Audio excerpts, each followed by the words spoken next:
Haleluya. Puji Tuhan, salam sejahtera buat kita semua. Mari terus merenungkan firman Tuhan menggunakan 365 hari yang mengubahkan. Rise up, bangkit, bergerak, berdampak. Puji nama Tuhan. Pada saat ini kita akan kembali sama-sama mempelajari firman Tuhan dengan tema hormat. Ya mungkin ini jarang kita dengar atau tidak pernah kita dengar, yaitu hormat. Inilah yang akan kita sama-sama pelajari. Kita terlebih dahulu membaca di dalam Bilangan 21 ayat 1 sampai 3. Saya akan membacakannya, Bapak Ibu Saudara dapat memperhatikannya. Firman Tuhan berkata seperti ini. Raja negeri Arad, orang Kanaan yang tinggal di tanah Negeb, mendengar bahwa Israel datang dari jalan Atarim. Lalu ia berperang melawan Israel dan diangkutnya beberapa orang tawanan daripada mereka. Maka bernasarlah orang Israel kepada Tuhan, katanya, jika engkau serahkan bangsa ini sama sekali ke dalam tangan kami akan menumpas kota-kota mereka sampai binasa. Tuhan mendengarkan permintaan orang Israel, lalu menyerahkan orang Kanaan itu. Kemudian orang-orang itu dan kota-kotanya ditumpas sampai binasa. Itulah sebabnya tempat itu dinamai Horma. Puji nama Tuhan. Terkadang bahkan sering Bapak Ibu Saudara dalam kehidupan kita banyak sekali masalah yang datang. Tanpa diundang, masalah tetap datang. Yang mungkin membuat kita takut, membuat kita gelisah, bahkan mungkin membuat kita putus asa. Nah, kita akan sama-sama mempelajari Bilangan 21 ayat 1 sampai 3 berkaitan dalam kehidupan kita sehari-hari. Kalau kita mengobservasi, di dalam ayat bacaan kita terdapat bangsa Israel yang menghadapi ancaman yang nyata. Yang dimana mereka bertemu dengan Raja Arad, orang Kanaan. Raja Arad menyerang bangsa Israel dan bahkan menawan beberapa orang. Ini adalah momen yang krisis yang bisa saja membuat bangsa Israel kemudian panik, putus asa, mengeluh atau kembali ke Mesir seperti kebiasaan-kebiasaan mereka sebelumnya. Akan tetapi di dalam peristiwa ini terjadilah peperangan.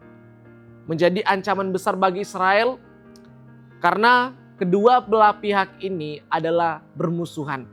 Yang dimana juga tugas bangsa Israel mengusir mereka dari tanah perjanjian. Ketika menghadapi krisis yang seperti ini, mereka tidak panik, mereka tidak mengeluh seperti biasanya, tetapi kemudian mereka memiliki respon yang benar. Nah, respon mereka yaitu berdoa dan bernasar.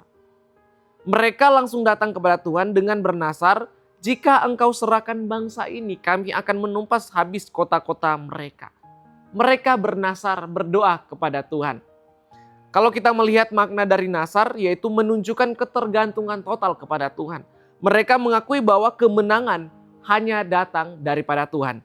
Janji untuk menumpas habis berarti mereka berjanji untuk mengkhususkan hasil kemenangan sepenuhnya bagi Tuhan. Tidak ada jarahan, tidak ada keuntungan pribadi. Ini adalah janji bangsa Israel kepada Tuhan. Bangsa Israel melakukan hal yang benar di dalam Bilangan 21 ini Bapak Saudara. Mereka datang kepada Tuhan, melakukan sesuatu yang mengubah nasib mereka. Hasil dari kemenangan mereka ini kemudian dinamakan Horma. Dikhususkan bagi Tuhan.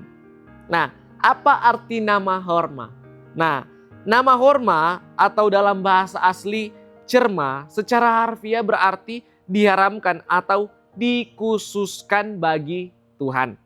Kemenangan ini bukanlah kemenangan biasa. Kemenangan bangsa Israel adalah kemenangan yang sepenuhnya diserahkan kepada Tuhan. Nah, ada 3 poin yang akan sama-sama kita pelajari dari nama Horma. Poin yang pertama yaitu Horma lahir dari hati yang berserah. Ketika bangsa Israel diserang, kemudian ditawan, mereka kemudian tidak mengandalkan kekuatan militer mereka. Mereka kemudian membuat nasar, datang kepada Tuhan yang melambangkan ketergantungan total kepada Tuhan, menunjukkan penyerahan diri total kepada Tuhan. Yang dimana mereka berkata di ayat 2, jika engkau serahkan bangsa ini sama sekali ke dalam tangan kami. Nah, yang dapat kita pelajari Bapak Saudara, di mana mereka tahu bahwa kemenangan yang sejati hanya datang dari campur tangan Tuhan. Nasar mereka adalah bukti iman, bukan keangkuhan. Mereka menyerahkan hasil perang sepenuhnya pada kuasa Tuhan. Dan menjadi pelajaran dalam kehidupan kita, apakah kita ketika ada masalah, apakah kita berserah dan percaya kepada kemampuan Tuhan? Seharusnya kita seperti itu. Ketika ada masalah, kita bergantung kepada Tuhan. Kita berdoa, kita percaya, kita berserah kepada Tuhan, bukan kepada diri sendiri. Amsal 3 ayat 5 berkata, percayalah kepada Tuhan dengan segenap hati. Dan janganlah bersandar pada pengertianmu sendiri. Ketika ada masalah ya kita datang kepada Tuhan dengan berserah dan percaya sepenuh atau dengan segenap hati. Kemudian poin yang kedua, Horma membutuhkan komitmen yang sangat kuat. Nah, janji bangsa Israel di ayat 2 dan ayat 3 bagian A, kami akan menumpas habis kota-kota mereka.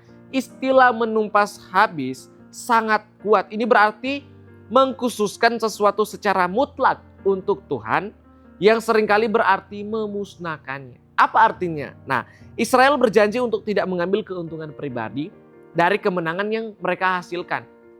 Mereka tidak akan menjara kekayaan atau menawan budak.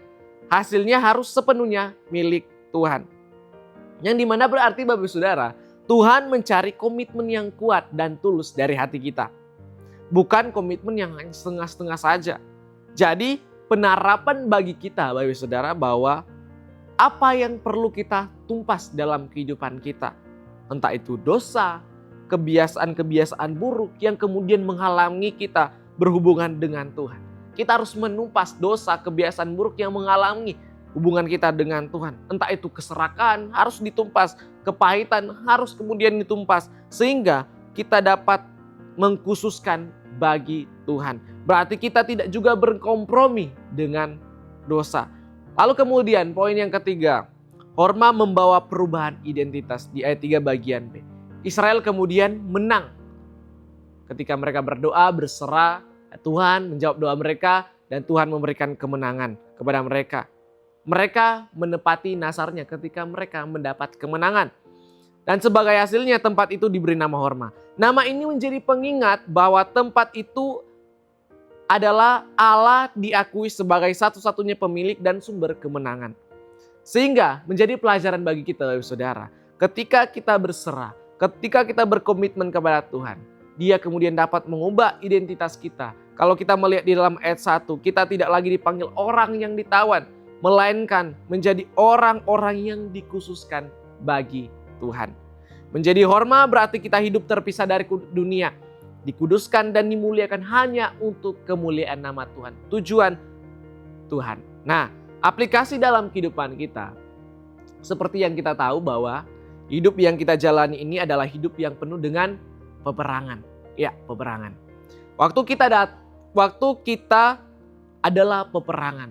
Kemudian kita berjuang bersama dengan Tuhan. Kita berserah kepada Tuhan. Kita berkomitmen dengan Tuhan ketika dalam masa-masa peperangan. Nah, dan waktu kita mengalami kemenangan, kemenangan itu yang dari Tuhan, yaitu kita harus kembalikan untuk hormat kemuliaan nama Tuhan. Jadi apa yang kita miliki dalam kehidupan kita dikhususkan bagi Tuhan. Mengkhususkannya seperti ini ya, kira-kira seperti ini. Kita berkata, ya Tuhan, hari ini saya berhasil. Dan biarlah Tuhan yang memakai keberhasilan saya untuk kemuliaan nama Tuhan. Ya, kita merendahkan hati kita, berkata, Tuhan, terima kasih atas kemenangan yang daripada Engkau. Kita ciptakan ucapan syukur kita kepada Tuhan atas kemenangan-kemenangan yang kita alami hari demi hari. Seperti yang kita tahu, Tuhan mempercayakan banyak hal dalam kehidupan kita. Hasil-hasil yang kita terima, kemudian harus dikhususkan bagi Tuhan. Artinya seperti ini, berhasil dalam usaha, bisnis, kemudian ada relasi yang baik, berhasil dalam pendidikan. Kita belajar, berkata kepada Tuhan, Tuhan ajari saya untuk menggunakan ini dengan bijaksana untuk memuliakan nama Tuhan. Atau mungkin bakat yang Tuhan percayakan, kita berkata dengan kerendahan hati, Tuhan tolong saya supaya bakat saya digunakan untuk memuliakan nama Tuhan. Jadi kemenangan-kemenangan itu dikhususkan bagi Tuhan, dipersembahkan kepada Tuhan, menjadi alat yang memuliakan nama Tuhan. Kemenangan dalam hidup bukan hanya tentang masalah, Bapak Saudara. melainkan keinginan, cita-cita yang tercapai. Contohnya seperti ini. Cita-cita yang tercapai seperti seorang guru. Ya kita pakai itu untuk kemuliaan Tuhan dengan cara kita mengajari murid dengan baik. Atau mungkin cita-cita tercapai sebagai dokter. Ya kita pakai identitas sebagai dokter untuk kemudian dapat memberikan pelayanan yang baik. Ya itu semua untuk kemuliaan nama Tuhan Bapak Saudara. Dan kalau ketika mempunyai identitas sebagai pelajar, ya kita belajar dengan baik. Kita juga kemudian memperhatikan guru dan lain semacamnya. Atau mungkin ketika kita dalam usaha, kita gunakan usaha kita untuk kemuliaan nama Tuhan dengan cara ya mungkin kita bisa ngobrol dengan mereka, tanyain kabar, memberikan solusi, atau mungkin memberikan pelayanan dengan baik. Nah, kita bisa gunakan semua cara itu untuk kemuliaan nama Tuhan. Sehingga di dalam peperangan-peperangan di dalam kehidupan kita, kita datang kepada Tuhan, kita minta pertolongan kepada Tuhan, kita berserah kepada Tuhan. Dan kalau Tuhan sudah menjawab, Tuhan sudah memberikan kemenangan, kemenangan yang kita terima dikhususkan untuk Tuhan. Ada peperangan, kemudian kita berjuang, kita berdoa kepada Tuhan. Ketika Tuhan telah memberikan kemenangan itu, ya kita kembalikan untuk kemuliaan nama Tuhan. Ada begitu banyak perjuangan Bapak Saudara. Entah itu dalam masalah, dalam berdoa, dalam pendidikan dan semacamnya. Kita berjuang. Tetapi ingat, ketika Tuhan sudah menjawab, memberikan kemenangan, ya kita kembalikan untuk hormat kemuliaan Tuhan. Artinya seperti ini Bapak Saudara. Kita tetap menerima apa yang Tuhan berikan. Tetapi kemudian kita mengkhususnya kepada Tuhan dengan cara kita kemudian dapat bertanggung jawab. Menjalankannya dengan baik. Kita mengusahakannya dengan baik. Tidak dengan setengah-setengah. Dalam semuanya itu kita bawa dengan ucapan syukur kita kepada Tuhan tentunya. Sehingga apa yang kita miliki termasuk hidup kita, pikiran kita, waktu, tenaga diarahkan kepada Tuhan. Untuk kemuliaan nama Tuhan. Dikhususkan bagi Tuhan, tetap milik kita. Tetapi kemudian kita yang bertanggung jawab. Menjalankannya dengan baik.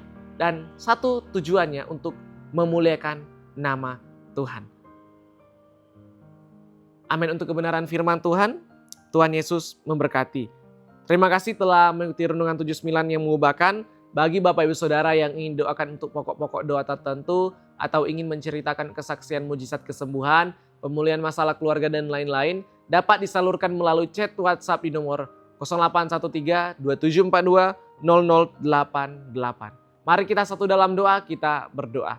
Bapa yang baik, kami mengucap syukur Tuhan atas berkat yang Tuhan berikan. Biarlah di dalam peperangan kehidupan kami sehari-hari, Tuhan yang memberikan kemenangan. Dan biarlah kemenangan yang Tuhan berikan kepada kami, ajari kami untuk kami menggunakannya dengan bijaksana, kami bertanggung jawab, dan kami mengkhususkan untuk Tuhan.